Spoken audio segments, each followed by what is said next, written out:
Mm-hmm. Wait, get out of my body. Hello, everybody. Welcome back. Alrighty. Welcome back to the channel, back to another video. Hey, you guys, I'm glad you're here. We're doing a thing, right? We are doing the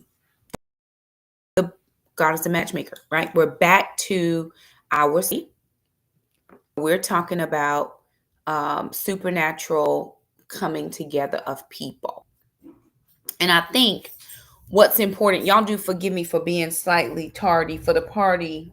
I was trying to get my computer situated, and prayerfully we won't have as many issues this week as we had last week. If you're able to hear me though, would you just type somewhere in the comments and let me know that you can hear me? I do appreciate it if you would share this video. If you know anybody that is single, desirous of marriage, whether they have been divorced like me or they have never been married, just let me know that in the comments. And if you can hear me okay, that's one of the things. I'm trying to find my phone. I had it, but I can't find it now. Oh, well, guess I don't need it. Okay, very good. So we started off, and I can't show the book because some platforms don't like when you show stuff and they're like, nope, that was a bad thing. So let me not do it. We started off thank you very much, Instagram, for letting me know. We started off a couple weeks ago talking about this particular book and how I came to find this book. I was, have been over the last 15 years, it's getting ready to be 16 years, separated and divorced. Haven't dated, desired to date, desired to find a person to love and to marry and all that. And it just never worked out. But I have been, raising my children, doing all those types of things. And it just has never been in the cards for me at this point, or it hadn't been up to this point. And so I accepted it. I accepted what it was for what it was. And I don't want to say I was content, because that is not the truth. The truth is, every time I would see a man, and I'm just being honest because I can be, some people won't be honest about what they were going through, but I would be like, God, is it him? God, is it him? God, is it him? God, is that the one? Because I knew for sure that God had marriage for me. And it wouldn't be him, right? You would think it would be him, and then all of a sudden it wouldn't be him, and you're back on the wheel, right? It's like that mouse on the wheel, continually scrolling, running on the wheel, trying to get somewhere and never going anywhere. And that was my mindset in thinking about finding someone or having somebody find me. And so about 3-4 years ago, maybe 3 years ago, I ran up on a girl. She was doing a teaching, and very good. So am I, and we out here together. And I ran up on a teaching, and she introduced this book. And the book is called God is a Matchmaker by Derek Prince. And in my mindset of God is it him, God is it him, God is it him, because the Lord had given me a word. And the word of the Lord was, in short terms, I have marriage for you. And I kept thinking, is it him, God? Is it him, God? Is it him? I'd be at the grocery store. Maybe it's him. Because people be like, oh, you'll meet people anywhere. You meet people at the gas station. So I'm pumping gas, looking on aisle number 3, going, God, is he the one? And it just would continually bother my mind. It would not loose me if you can get that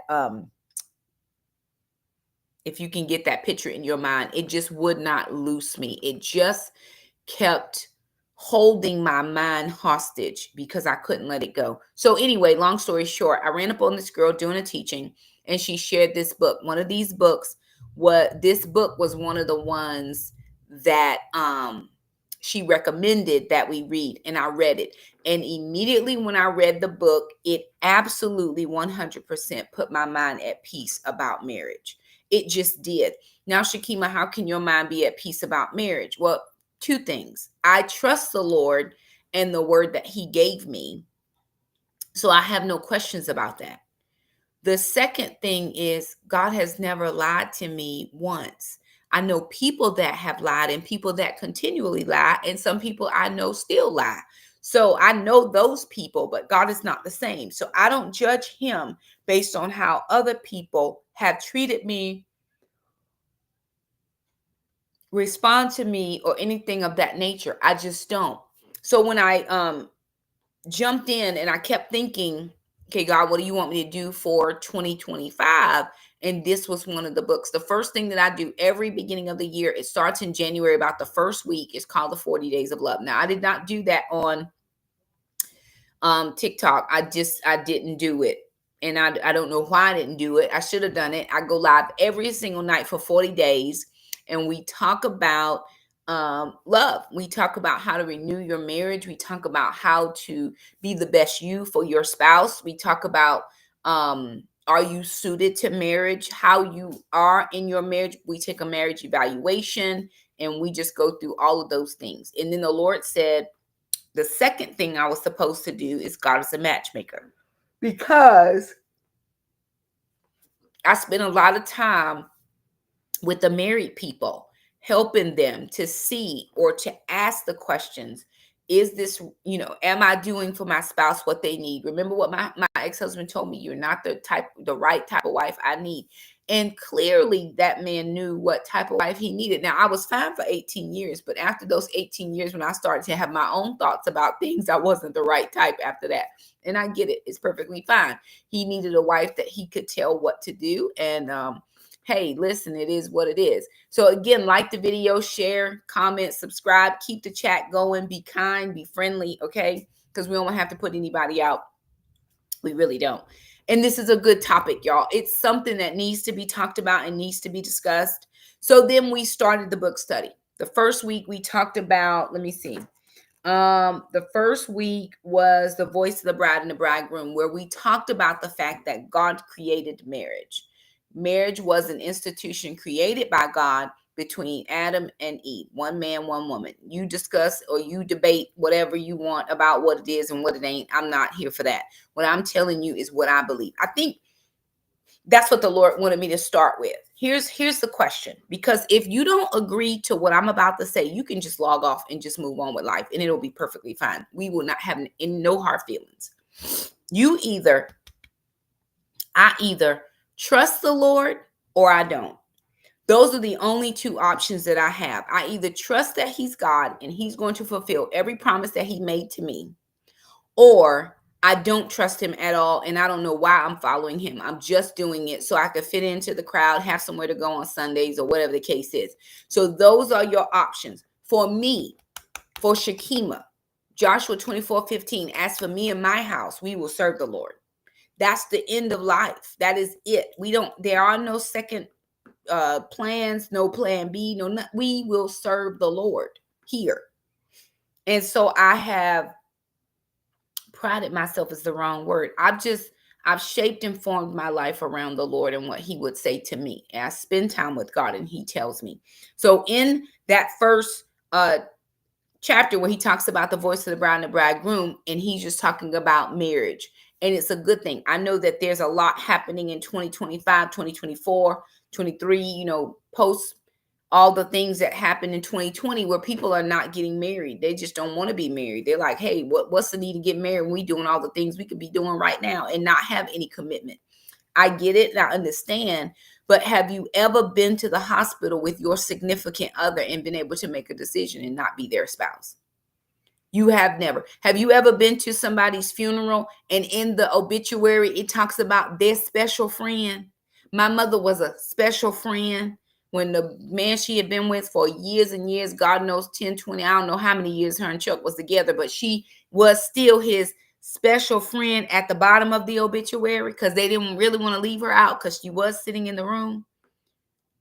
Do you understand that being his special friend gives you no privileges, no rights, no anything? If the family, his next of kin says, or her next of kin says, you are not allowed to be here, doesn't matter how many years of your life you have given to somebody, you are not allowed. That's it, the end. They can actually have you taken away. And so because I don't ever want to experience that, I'm not going to be your special friend. We either in it or we ain't. You get to decide, and whatever it is whatever it is, and I'm okay with that. But if we're not going to be together, don't waste my time, because then there must be another, right? So that's what he spent the first chapter talking about. In the second chapter, and he briefly glances over this, where he talks about his first wife. Now, the author of this book, Derek Prince, has been married twice. He's now long since passed, right? But the book is still a good book. So he talks about his first wife, Lydia. Now, here's the thing. Going back to my question, do you trust the Lord or not? You have to have such a trusting relationship with the Lord as he did to absolutely believe that this woman who was his senior, I'm going to say at least by 15 years or so. He was in his early 30s. She was in middle age by the time they even met each other. But then they had gotten married. And you have to understand, she's in middle age. She doesn't have any of her own children, and she's not going to have yours either. So do you want children or do you not want children? Because if the Lord is calling you to marry this woman, then you're going to have to be okay with what she brings to the table. 9 children that were not her children, 9 girls that she took in because she felt the Lord telling her to do that. And he saw what she was doing and agreed that they could connect and that he would take on whatever she took on. Okay, very good. Now, tonight's chapter talks about his second wife, Ruth. So he does his due diligence in the second chapter and talks about his first marriage. Very good. She has her own separate book, but now we're going to talk about his second wife, Ruth. Now, here's the thing. And I'm going to roll over and just kind of go through a few things in my book. Now, what he said in here, it starts off, he talks about, this is right after his first wife died. He said that the pain of loneliness, the pain of the grief, all of that, of having to navigate that space on your own was brutal for him. It was all of the feelings, the emotions. When you spend 30 years of your life, and this is not even just from loss due to passing away, but maybe you've been with your spouse 30 years and all of a sudden they come home with a red Ferrari and a girlfriend that's 25. And you like, what? Wait a minute. How did this happen? Right? And so the dissolution of a relationship after so much time and so much effort and so much investment, you can't help but feel a type of way. Does that make sense? Like, I'm feeling something here. I don't exactly know what I'm feeling, or I can't put it into words to make you understand, but I'm feeling a thing. And he talked about the fact that even though he had people around him, he still felt very vulnerable. He felt very alone. He felt very like, where does my life go from here? She and I had such we had such a work from the Lord to do. And now all of their children, of course, were grown and moved off and married of their own, except one child who did not get married. She stayed single to take care of him and his wife in their elder years. And he talks about that very clearly and openly. But here I am now. What do I do now? Where does my life take me now? He's still a relatively young man. He's just in his 60s. I mean, men in their 60s now, honey, think they're in their 40s. They living longer and longer and longer. Now, what do? They really just hitting their stride for real. What do I do now that my life partner is no longer a part of this life? And so he talks about the fact that he had these 4 friends. They were all in Christian studies or, biblical scholars or whatever the case is. What does he call them? He said nationally known Bible teachers is what they were. All of them nationally known Bible teachers, 4 men, himself and 4 other friends. And they had committed to each other that they would discuss every big life decision, and they would come up with an agreement on how each of them would move in those life decisions. Now, here's my question to us. How many of us, and put in the chat, y'all, for real, let's be interactive here. How many of us have accountability in our life to the point that whatever decision I'm about to make, I'm going to talk to somebody else about it? Because the Bible does tell us that there is safety in a multitude of counsel, does it not? Now I have a major car repair that I need to make, and I need to pay for it in a specific type of way. But at this point, I don't really necessarily have the ready funds, but I do, but I don't, but I do. And so before I make a decision, I was going to text my sister, call my sister, and say, hey, listen, this is where I am. This is what I need to do. This is how I can make it happen. And this is my plan to make it all come together. But if not, if I don't do the repair, what I feel like I'm going to have to do is buy a new car. And I would rather spend the money on the repair than to have a car payment because I don't have one, right? These are the types of things that I'm talking about with my accountability. So we're all talking about accountability.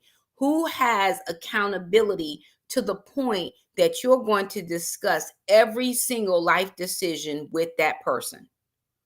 I have that in my life. That is something that I put into practice many, many, many years ago, in part because I didn't want to make a crazy decision in the dating process. I had not been in the dating scene for 18 years. I had been with the same man from the time I was 16 years old till I was 33 years old. And I didn't want to make a decision. I didn't know what dating was like. I didn't know what going out was like. I didn't know if he wanted to, if touchy feely stuff started to happen. I didn't know a whole lot of stuff. And I was like, Lord, I better get some accountability in place now, because if I don't, I'm going to find myself in some trouble. Even to the point that I think it was probably on one of these social media platforms. I can't remember which one.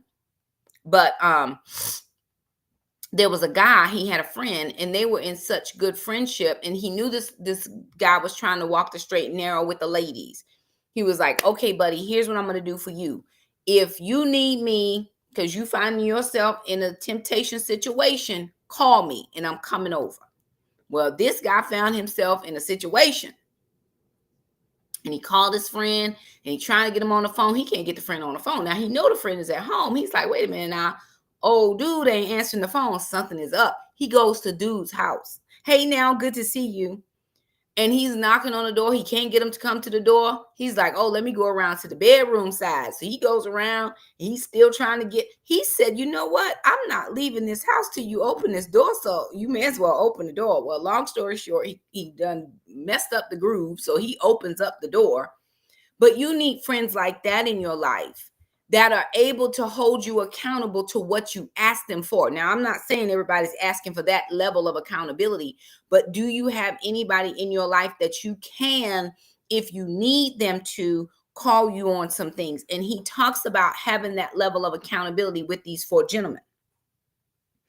And he says, we had committed ourselves to share together in prayer, in counsel, and in fellowship. In this way, we sought to uphold and strengthen one another. So these are not the in your business buddies that I'm talking about. I'm not talking about getting people just in your business because all they want to do is be in your business. Those people you should probably be aware of. But I'm talking about people who agree to pray for you, who agree to hold you to a certain standard, who agree to say, well, I thought this is what you said, but now you're doing something different. Can you explain to me what's really going on here? Those types of people. And they're going to become important in just a minute. The reason I'm spending more time here is because they're going to become important in a second. So he talked about having that particular group of people after his wife died. And then he says, the comfort I received from my brothers in those hours of loneliness helped turn my sorrow into ultimate joy and victory. The day came after he's bereaved his first wife, when he could say with David, thou hast turned my mourning into dancing, thou hast put off my sackcloth and girded me with gladness. Psalms 30:11. Then he talks about going to Jerusalem. Now he's getting ready to go to Jerusalem. He's like I said, a world-renowned Bible teacher, and of course they run in circles with other world-renowned Bible teachers and scholars and all these other people. And so he finds himself in Jerusalem at the celebration of this particular cardinal, and but he wanted to also be there to pray. Now, here's the thing, again, going back to, do you trust the Lord? Because the Bible tells us that my sheep know my voice, and the voice of a stranger they will not follow. If you're trying to do dating this way, thank you, Holy Spirit, for helping me. If you're trying to do dating this way, the God way, and you can do it any type of way you want to. I'm not telling you what to do. I'm telling you what helped me put my mind to rest and at ease about where my husband was and is, because he still hasn't found me yet. I'm still very single. I haven't been on a date in 3 or 4 years. I don't know. I stopped counting a long time ago. It's been maybe 4 years now. I can't even remember. But anyway, do you really trust the Lord? So he finds himself in Jerusalem. He knew, because that's where him and his first wife were doing ministry, but he wasn't in Jerusalem at the time, but he knew he was going back there for ministry. You got to know the Lord so much, and you got to know what God said to you so well that you understand this is a temporary stop in what God had me doing. I'm getting ready to get back and get after what God has called me to do. I just don't know how it's all going to fold out, but I am here for it. So that's what he was doing. And so he goes to Jerusalem, and he was going to see this particular ministry where they have been supporting, his books and writings and different things. And in the book specific, there was a handwritten note from one of the ladies that worked for the particular organization. And she said, P.S., thank you so much for your ministry. It really means a lot to me. It's helped me through a lot of things. So he's just like, hey, I'm going to be right over here. There's no way that I could go to this particular place and not stop by just to say, hey, thank you so much for your handwritten note. I appreciate all the support and everything like that. So he finds his way there to the place, and he is inquiring about the lady that wrote the particular note.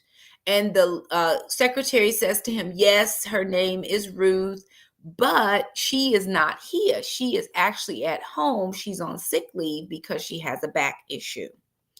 Well, wow, here's the thing, right? She's got a back issue. The Lord has given him a supernatural ministry to pray for people's backs. Look at God. Look at how God gonna work this thing out for him, right?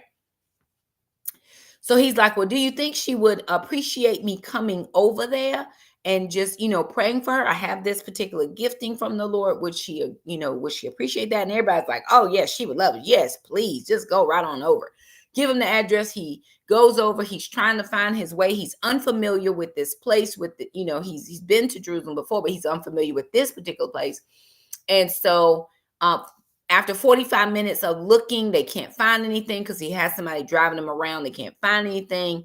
And then he's finally like, okay, we must be out of the will of God. Let's just go back to where we came from. I tried my best.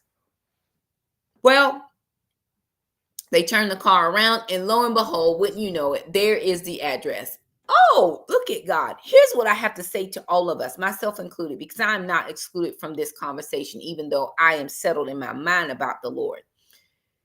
When God has something for you, God has something for you. I don't know all the intimate details of how it's going to come, where it's going to come, what it's going to look like. I had a specific dream last night. I'm all over the place, but y'all follow me as best you can. I had a dream last night, and in the dream, to say God had gifted me to a person is the wrong wording, but that's how I felt. Like I was a gift to this particular individual. We were married.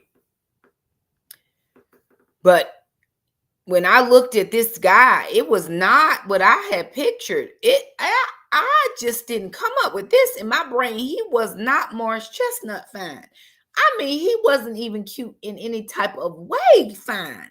He was it.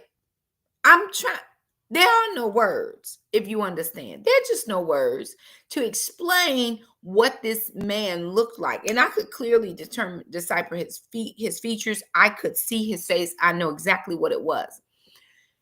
But in the dream, and this is just a dream, in the dream, I resigned myself to the gift that God had given me. It wasn't what I thought it should have been. It didn't come in the package I thought it should have come in. It didn't look like what I have been dreaming in all my life. It just didn't look anything like it. But I said to the Lord, as we were leaving the car and going into the house for the evening or whatever it was, I said, thank you, Lord, for the gift of my spouse. I was so appreciative. And then I woke up. And here's what I believe that the Lord was telling me again.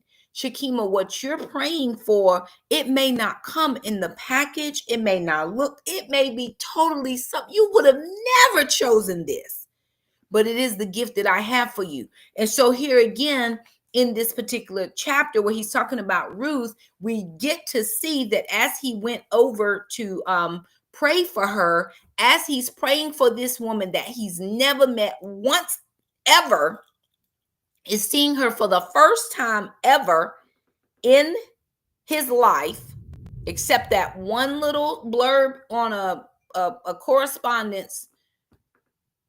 He knows that this is the woman that God has for him to marry. Now, listen, you got to know the Lord for sure to come up with that. You got to know the Lord for real sure to say, you know what? And it wasn't even he wasn't there for hours and hours. He was just there to say, hey, girl, I just want to let you know this is who I am. I was here. They told me you were sick. I came to pray. And all of that quick 30-minute, 45 minutes, hour max exchange. Because when he walked into her apartment, she was laying on the floor because of her back. She wasn't entertaining. She wasn't, up going around and doing stuff. No, that's not what it was. She was simply just resting. He had the ministry of healing, praying for backs, and he went to do that. And he said he knew, looking at this woman, that she was going to be his wife. Now, that's a good part of the story. We can close the book and go home, but it's not that easy. It's not that simple. Remember those guys I talked about in the beginning? Well, he said, even though he knew that the Lord was calling him to join together with this woman, now I got to go clear with those dudes. And so before we get back to those guys, again, he talks about the fact that he prayed for her, he left, and some kind of way they corresponded. And he said, hey, because here's the other thing that I found that was so amazing. Here this woman is, she knows nothing about what God told him, because he didn't say, hey, and by the way, the Lord told me you're going to be my wife. He didn't say any of that to her. He knew it in his brain. And here she is, just like, well, thank you so much for coming to pray. Good to see you. Have a safe trip back to where you're going. Okay, bye. And he calls her. He writes her a letter, and he says, hey, listen, if you're ever in the U.S., let me know. There's a great ministry I'd love for you to check out in Kansas. So she immediately writes back. She says, hey, my daughter and I, we're on our way. We're going to be in Maryland, but we would love to come over to Kansas and talk to do the ministry thing. They meet up. And in their meeting, this is the second time that he's met her in person. The second time, he says he fell in love with her. He was only there for 2 days of her visit because he was on his way to Africa. He was on his way to South Africa to go minister for several weeks, months, whatever. But they had orchestrated and arranged it so that they could see each other for a couple of days before he left. And he fell in love with her. How do you fall in love with somebody that you've only met one time? Now, it can happen. There's shows out here now, Love at First Sight, Married at First Sight. Did you know I was yours at first sight? Sure, I did. It was the first sight, all these things. But in 2025, is that a reality? That's one of the things, again, that you have to know, that you know God, especially if you're trying to do it this way. Now, this is not a conversation for people who don't believe. If you're not a believer in the things of the Lord, I am talking total craziness to you right now. And I get it. I totally get it. I'm not even mad. But this is for the people like me who absolutely have a word of the Lord, and we believe God. 100% I believe the Lord has a person for me. And here's what the Lord told me about my husband. So I can already just tell you that this is a real thing. This exact experience. He said to me, he said, Shakema, your husband will know you're his wife long before you know he's your husband. And God spoke that word to me probably 9 years ago. and I'm still single. He said, he will know you're his wife long before you know he's your husband.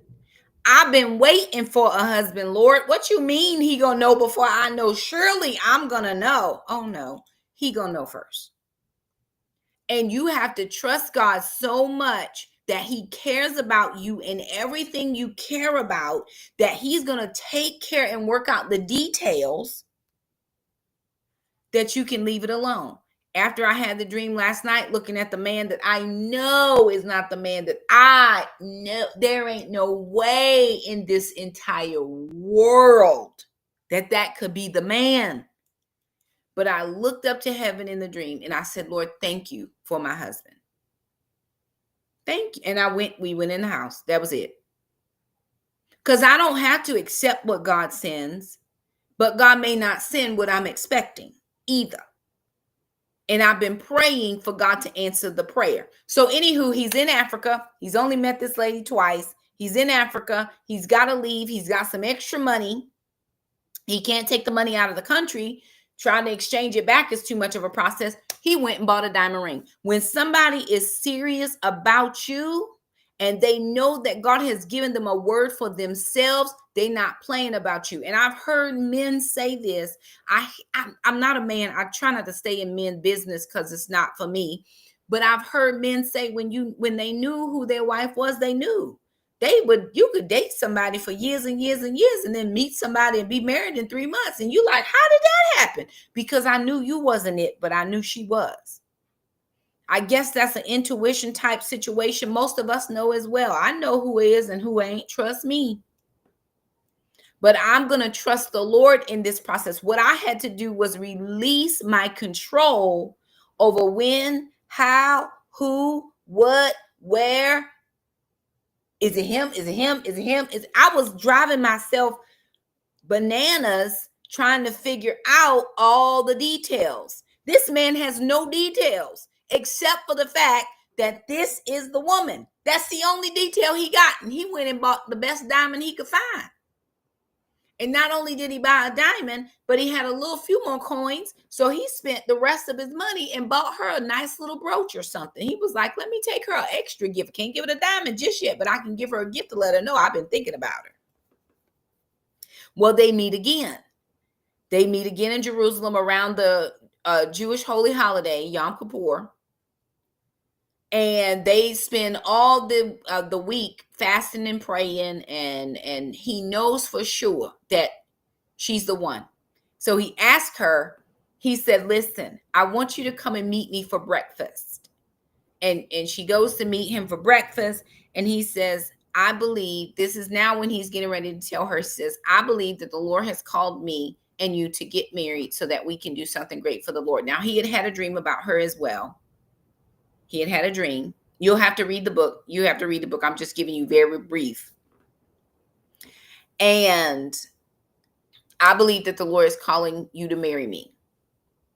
He said, but here's the thing that I'm telling you. I can't tell you what you are hearing. I'm just telling you what I heard. You're going to have to go and pray and ask God, is it right for you? So I hear people quite often say, or they have said to people, you're my wife or you're my husband. Now, I've only had one person tell me that, and they didn't exactly say I was their wife. They just said, you the one. Now, this is probably about 3 years ago, and he was about 80, and I blocked him. You blocked, buddy, because God in heaven knows it is not, you're not about to get me out here looking crazy. Oh, no. Right?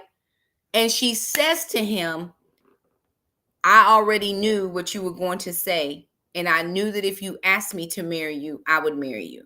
Now, here's what I had to think about in this particular chapter. You have a man and you have a woman. They've only met each other twice. In order for me to know that you're my spouse, I've got to spend a whole lot of time with the Lord to be very clear about where he wants us to go together. And the only way that that's going to happen is if I spend time with the Lord. That's why you hear people say he got to be so into the Lord that he finds me in the Lord, right? I'm so steeped in the Lord. He got to find the Lord to find me because I'm spending time with God. You can't run the okie doke over here talking about the Lord told me you was my wife. Okay, show me the evidence. I need evidence. Because God would not give me as a gift to my husband, and I was not the right kind of wife he needed. Remember, I already had that before. I had that already. So God would not do that to me twice. He wouldn't allow me to do it to me either. Me and God on that kind of level with one another. And so here's the thing, right? So she accepted. And he says, listen, before we can make this official, I got to go back home now because you know about my dudes, right? You know about my group, my accountability group. I got to go back and I got to present this to them because there was a little bit of a sticky situation here. I know somebody on Instagram said they were divorced. When they had met for that week, now they didn't stay together. He stayed somewhere, she stayed in her house, and they just kind of met during the daytime for lunch and breakfast and that kind of thing. They did a lot of talking, and he said, tell me your story. Hey, Miss Alwanda. And she said, you know, she told him the whole story. She happened to be divorced. Well, divorce in Christendom is one of those things that I think has been given such a bad rap. I mean, I can do anything and everything and be forgiven, but I can't be divorced. That's not the Lord. That's people. People, well, God doesn't permit you to be divorced and get remarried. But I can do this, and this, and 14 more things. And he can forgive that. He can't forgive me being divorced. So I have issue with that, right? That's just me. You read your Bible, come to your own understanding. There's an influencer. It just happens to come through my For You page at times where they absolutely are adamant that a woman cannot be divorced. Now, the man can be divorced, but not the woman. You cannot be remarried. Okay, very good. Like how that's working for you, Dr. Phil, but that's not what I'm trying to do. The Lord permits me. God, even if I did something that God did not like, and I asked the Lord for forgiveness, God is such a good God that he would forgive me. So I'm going to live in that. Right? I have the biblical reason to be divorced. The Bible says if an unsaved spouse leaves, let them go. Guess what? Took me 18 years to get there, and that's no shade on him. It is just what it was. We should have never been married in the first place. It takes a real mature person to even say that. We should have never been married. We were good. The only person that I've ever been able to work with, for real work with, and we are like a well-oiled machine, is my ex-husband, because our work ethics match each other. Our work ethics, we will outwork anybody, both of us. But that's as far as it went. And so I get it, right? So he tells this lady, he says, listen, I got to go back to my guys and let them know, hey, this is what I'm feeling. This is what I'm hearing the Lord say. And I'm going to get back with you and let you know how it goes. He goes back. He's all excited about marrying this woman. I found my Ruth. I found my Ruth, y'all. And after his friends have heard him out, they said to him, we cannot condone this marriage. We can't sign off on it. We can't give it the seal, deliver this. This ain't the Lord. This not the move right here. Nope. And this man who has had the wind in his sails now has a deflation. Now, let me caution you here again. This is not accountability that's going to tell you everything you do is right. That's not who I'm asking you. Do you have in your life? I'm not asking you to have the nosy people in your business, just the people who want to be in your business just because. Those are not the people either. But you have better know that the people that you have in your corner are who they say they are, that they have a relationship with the Lord, that they are hearing clearly from the Lord. I thought that somebody was it, and I submitted it to somebody, and they was like, Shakema, that ain't it. And trust me, it ain't it, because they ain't even here. And I think accountability for those of us who are so ready to be married or in a relationship, even not even married, because right now we just want to go on a date, right? But sometimes you're not clear in your thinking. Your mind is on some other things, and you're not clear. Now, I'm not talking about people who are bitter, who have been in bad relationships. I'm not talking about people who don't like men or who don't like women. They just mad at everybody. Those are not the people. I'm talking about people who genuinely know you and have your best interest. they were thinking of him. He was like, well, what's wrong with her? Well, first of all, she's divorced. And that's going to be a whole nother level of different. You out here, a renowned Bible teacher, and you trying to bring a divorced woman up in here. There are definitely going to be some people who don't like that. That was the conversation he was having with his friends. The second thing is, dude, you travel too much. This woman can't even walk. She can't even sit for long. She bent over with her back issue. How's she going to be a help to you? You're going to be around here with an invalid. How is this going to work? I think that most people that have what, I don't even know what the right term is, disabled relationships. That's what most people feel. If one of the person is able-bodied and somebody else is not able-bodied, they wonder like, how that's going to work. The people who love you. He said, my friends had my best interest at heart, but I had a word of the Lord. So you know what he did? Go ahead and put it in the chat. You know what he did. You know what he did. Put it in the chat, y'all. See if y'all know what he did. He called her because she in Israel. He back over here in the US of A. He called her. He said, listen, my friend said, no, I think that's going to be the it for me. We cannot pursue it any further. Wait a minute, what? Now you met this woman and you knew that God told you to marry her. Then you met her again and you knew for sure God told you to marry her. But your four raggedy little friends told you no and you told her no? He told her no. But again, even though you have those people in your life, he still knew the final authority rests with the Lord. And he said, I'm leaving it here. He had all of the guys write a letter to her so she could get more clear thinking about what was going on and why they felt the way they felt. He gave her the letter. He actually went to Jerusalem, and 2 weeks after that, he was going anyway. So he's like, hey, will you meet me? And she did. And he said, hey, we didn't feel any emotion about it. We just agreed to pray. That brought me to something that I wanted to share with y'all. He said, where was it? I'm going to get to that part where he said, anyway, what it was is he told her, he said, listen, we can't have any further communication. The only communication we can have now is prayer. The only thing we can do is pray. If it's not for prayer, we can't even have any communication. And she agreed to that.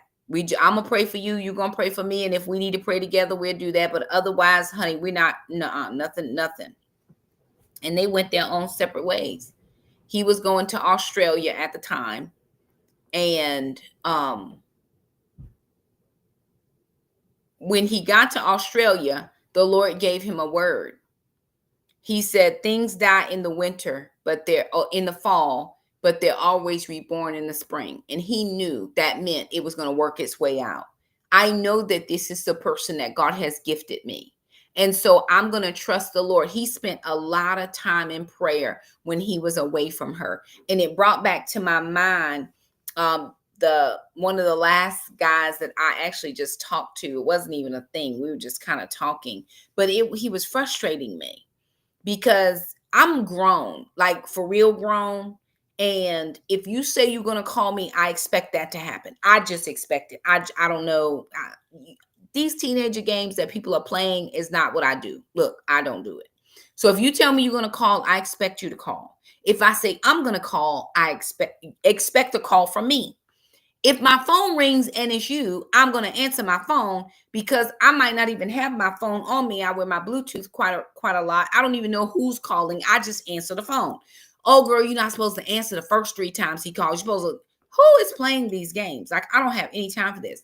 So I started talking to this one guy, handsome guy, nice person, just an overall nice person, I guess. I mean, I didn't know him very long. Nice person, I would assume. But he would frustrate me. And he would say, hey, I'm going to call you later. And later would be 7 days from now. So I get it. We're not together. It's not a thing. But I got too many things to be doing for every 7th day for you to be calling me. And I'm like, okay. So after about 6 weeks of this foolishness, it was 6 weeks too long. After about 6 weeks of this foolishness, I said to the Lord, because see, I had to take it to God in prayer, because if not, I was going to say some stuff that's going to be unkind, or I was going to keep putting up with foolishness, and I don't have time for that. So I said to the Lord, I said, God, why is this frustrating me? I don't live in frustration. Now, here's the thing, and I think it's very reminiscent of what he was talking about in the book. I'm going to surrender all of this to the Lord. I know you've called this woman to be my wife. I know you gave me a clear direction. She knows you gave us a clear direction so that we could do things that you needed us to do. She is my way, my gateway back into Jerusalem, because that's where she is. And I'm trusting you. We're trusting you for it all. But why am I frustrated? And he went into prayer. So I went into prayer. And this was before I had read this book. I said, Lord, now this is frustrating me. Why? And I kid you not, listen to me. This is again when you have to have a sure relationship with God. God said 90 days. 90 days. And I said, 90 days? What does that mean? He said, I don't want you to talk to this person for 90 days. Now, here's me. Agree quickly with the Lord. I said, okay. That was the first time in 6 weeks I didn't feel frustrated by anybody. I was like, well, very good. Okay, very good. But I had to call him and tell him. And I called him and I said, hey, how are you? Just wanted to let you know the Lord said we can't talk for 90 days. Hey, that's just kind of what the Lord said. And he's like, I'm not in agreement with that. Well, it does not matter what you're in agreement with. I'm telling you what God told me to do, and I'm going to be obedient to the Lord. Now, again, you better make sure you equally yoke with like believers, because some folks is out here trying to figure out where black holes come from. Sir, we are not equally yoked at all. Okay, very good. But I told myself, I said, you know what, Shakema, God has given you a word, and you better either follow it or you're going to be frustrated. I'm a follower. I can't do frustration. It's not my thing. I don't live in frustration. I don't live in stress. I don't live in strife.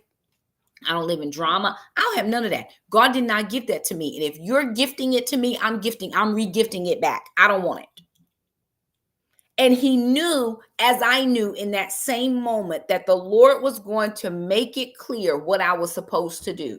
And this is the verse that he said. Let me see if I can find the verse that he found. I want to make sure I read it right. Oh, yeah. I'm sorry. That was back to the divorced person. Let me move. He says, what dies in the fall will be resurrected in the spring. Period. That's it. I knew in those moments when the Lord told me 90 days to stop. And what I did in that time frame was I wrote a book in 90 days. The 90 days that I didn't talk to that individual, it actually ended up being almost a whole year before I ever talked to him again. I thought 90 days, he gonna be calling, honey. He didn't call on the 91st day. He didn't call on the 191st day. I was like, well, darn. But I had clarity from the Lord, and I had peace. As well as what he explained in this chapter. He said, listen, I knew I couldn't talk to her, but I knew it was gonna work out. Long story short, after his trip to Australia, he goes back to his friends, and she's going to tell the story a little bit further. He goes back. His friends say, listen, we've heard from God, because not only was he beseeching the Lord, she was praying, and his friends were praying. You better have friends in your corner that pray for you. Again, you don't need busybody friends. I need friends that can pray and fast. I need people who up at 3 a.m. when they hear the Lord say, get up and pray. Them the kind of friends I need, because I'm probably up praying. Honestly, if you're going to walk out, thank you, Holy Spirit, if you're going to walk out the way that this thing is supposed to go for you, and it's lasting until death do us part, I don't need you in my life if you're not going to be beneficial for me. I need friends who are going to support me. I need friends who are going to encourage me, who are going to edify me, who are going to check me. Who going to check me? My friends. Now, not everybody, because we got to be in a relationship for you to try to come over here and check me, nah, boo. But if the only person that has been with me through every single thing I've been through is my sister. And I'm telling you, when I have laid on her lap and snotted and cried, and she has dried up my tears and all that, no, she gonna tell me, Shakema, I don't think that's the right one. Whatever she got to say. But if I call her and I say, hey, I need you to pray, she own it. She own it. Those are the types of individuals that you need in your life. And when he heard that word from the Lord, What dies in the fall is resurrected in the spring. He knew it was already settled in heaven. Now it's going to unfold in the natural. It's already settled in the spirit. How it's going to unfold in the natural is not my business. He just knew that it was settled. And he goes on further to say that in I think it was 73. Did he say 73 or 79? I can't remember, but one of those years, they got married. What year? 78. April of 78. They announced they were engaged and they got married in October. So they didn't even have a long engagement. From April till October, April's the 4th month, October's the 10th month, 6 months. Listen, I don't have a long time for you to figure out if I'm the one. If you know I'm the one, let's move along. We can move along. And here's what he said. And every objective that his friends had, she's divorced and she is an invalid. They were so concerned for him. They didn't know her. They were concerned for him. And here's what he says about this woman. He said, my ministry was going very well. But when I married her, he said, we began to have such a platform. They were on the radio back then. He said, we began to have such a platform when I married her that I knew it was from the Lord. He said, I was preaching and people were hearing the message all across the globe that had never heard the message before. Here's the thing. Just this past week, I was having some issues in my own life thinking, who wants to hear anything I got to say? Most of y'all have never heard me. I just popped up on your For You page and you're like, hey, what's this crazy girl talking about? Let me see what she got to say. You pop in, you pop. And I kept saying to my Lord, am I supposed to be in the ministry? Now I'm licensed in South Carolina. I'm ordained in North Carolina. I have my actual ordination papers. I carry around my license in my wallet. I carry it. I have my paperwork that says I'm qualified to do this, and I have the call of the Lord. But here I am wondering, is anybody wanting to hear what I have to say? And he comes back and affirms it. When I married this woman, my influence, for lack of a better word, my reach went viral. I guess that's the right terms for today's words. It went viral. I was doing okay. I had some followers, I had some people, they were following and everything was good. As soon as I connected to the right person, as soon as we connected and joined our life together, I went viral. Couldn't happen without her. I needed her to go viral. And here's the thing. Nobody knew her. She wasn't anybody. I'm somebody. I'm the renowned Bible teacher. Who is she? But together, they were a force to be reckoned with. He goes on to tell how they would preach. He would preach for a couple hours and then they would pray for hours and hours and hours with people. Do you not know that you have to have the right type of person that can withstand your travel schedule, that can withstand praying for people? I got a ministry to pray for backs and she can't even stand up. The Lord supernaturally, miraculously healed her. Where she was walking bent over, she was now upright. And she could stand with her husband for hour and hour and hour and hour to pray for people. You had better know, I had better know, Shakema, this is for me, not for you. I'm just saying you, but I mean me. Had better know that the one that God sends is the one that God was supposed to send. And he says in here, he says, he talks about the ministry being long and arduous and going from this place to that. He says, in such situations, Ruth has foreseen my needs more quickly than I, and invariably contrived amazingly ingenious ways to supply them. Every need he ever has, before he even has it, she's already contemplated it.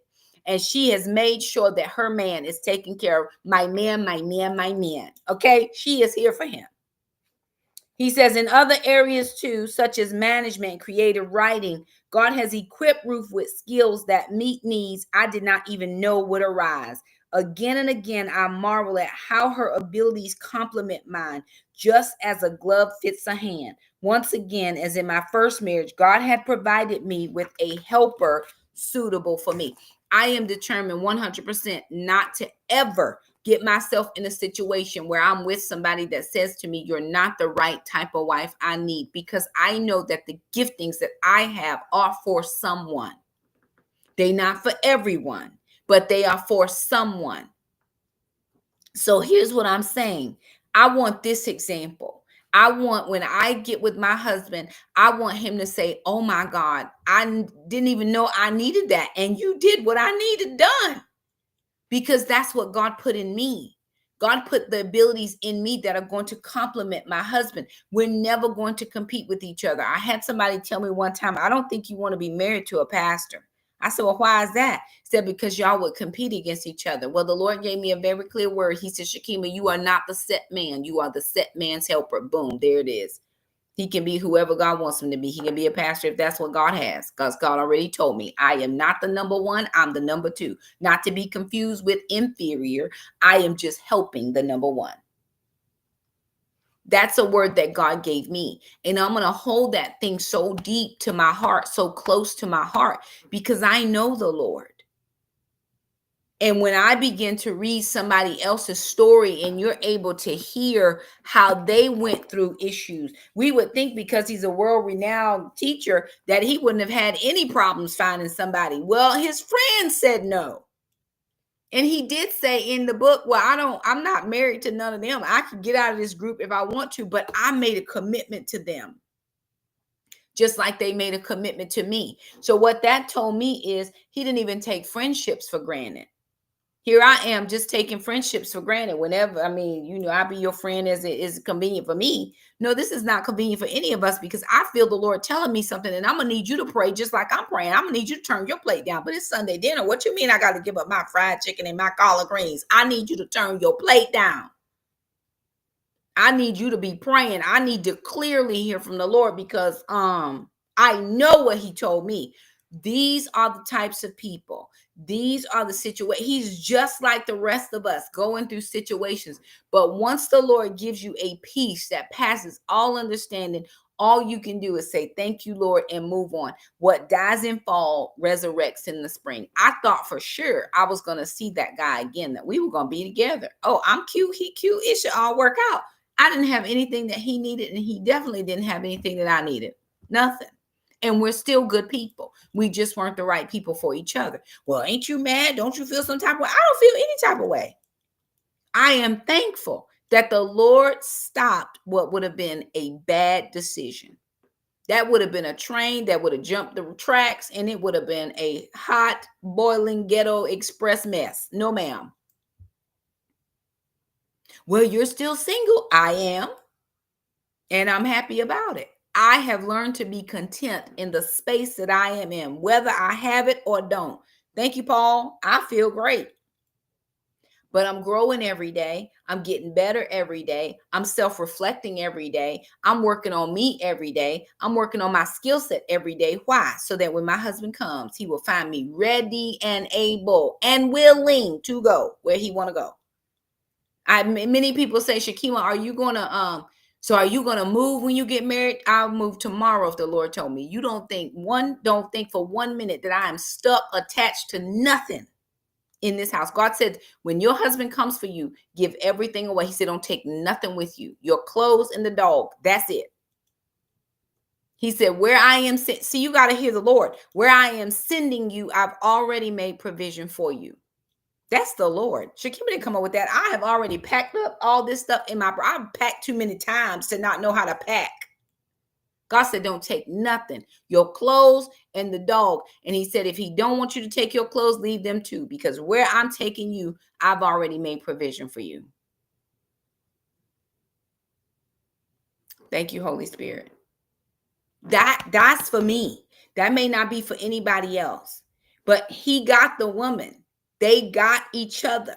Now what comes after that? In the next chapter or the next section, because I think that was the last of part 1, we're going into part 2 that talks about the divine pathway to marriage. He's got the woman now. Now, how do we stay married? Right? Because everybody wants the marriage. I get it. I want the wedding day too. I never wore a white dress. I plan to wear one. And it's going to be cute because I'm over here doing all the exercise. I'm about to get on this stepper in about 5 minutes. But I want all of that. But more than I want the wedding, I want the marriage. How am I going to connect my life to this man? How am I going to connect to maybe possible children that he has, his family, his work, his ministry, all the things that he has going on for him? How do I fit into all of that? I want the marriage. How do we deal with conflict? How do we deal with my decision versus his decision? How do we deal with money? How do we deal with intimacy? I want the marriage, because your marriage is not the wedding. That's just the beginning of it. My son got his first degree black belt. I think Jackson probably was about 9 or 10 years old when he became a first degree black belt. And the master over the program said that when you get the black belt, this doesn't mean anything. He says, now you got to earn it. Now you got to work for it. Just getting it, that's nothing. Getting married, I'm not saying it's nothing, but I mean, it's the first leg of it. Staying married is the goal. Till death do us part. I make a covenant. You make a covenant. I make a commitment. When it's hard, fine. We can do hard things. So in this next part 2, he's going to talk about how to stay married. And again, let me just free everybody. If this is not your jam, you can chime out. It's not going to hurt my feelings at all. However, you get to decide what you want for your life. You get to decide how you want your story to be told. You get to decide what your children see. I get to decide what my children see. My 2 oldest children saw what they saw in my marriage. My youngest son has never seen me be married at all. His dad left when he was 4 months old. He's never seen marriage. So I better get it right, because he's not sure he wants to be married. He wants to be married. He just doesn't know if he wants legal paperwork. He's like, Mom, but what is that? Because he's never seen it. So I better get it right so that he can see what marriage really is and can be, so that he'll have an opportunity to show his children, because you're not bringing children up in here and you didn't commit.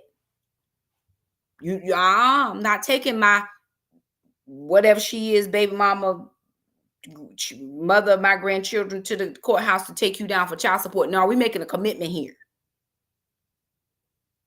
But my children have never seen it. So God has given me a do-over. I get a do-over, and I'm going to do it right this next time. I promise myself. Again, will it be hard? It could be, but I just don't foresee marriage being hard. I don't plan to be hard. I don't plan to be hard to get along with. I'm not going to do everything, just go along to get along. I'm going to have a voice, and I have words, but I don't plan marriage to be hard. I rather enjoyed it when I was married. All right, y'all, there it is. Like the video, share, subscribe, do all the things. Okay. We'll be back next Sunday. We're going into part 2, which is, let me just tell you one more time, the divine pathway to marriage.